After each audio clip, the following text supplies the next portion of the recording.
itu adalah bagaimana mendidik mengajar dengan cara HOTS.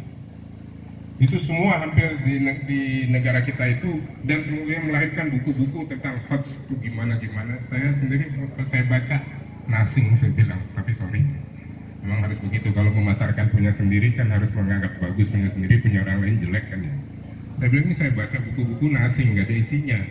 Hanya kita coba masuk apa? Bahwa HOTS itu jadinya harusnya menjadi motivasi. Kemampuan berpikir tingkat tinggi itu sebetulnya sudah kita miliki ketika kita di pesantren.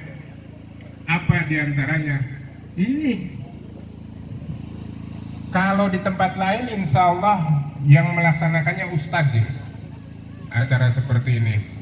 Ya, mulai dari dirijennya, mulai dari MC-nya, semuanya protokoler itu dilaksanakan ustadz. Tapi ini anak-anak.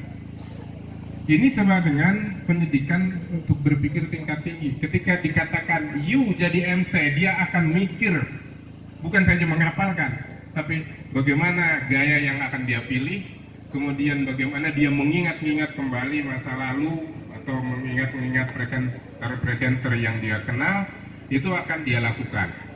Maka dia ada proses berpikir terus-menerus.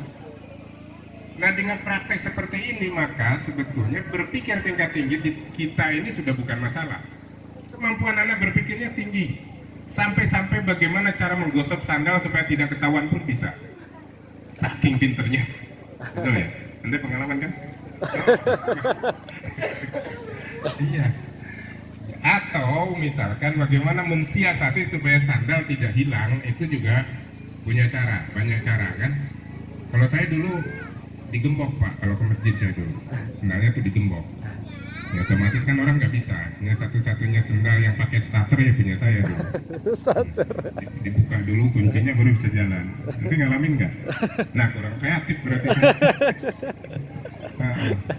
Ya itu apa HOTS ya, high order thinking skill.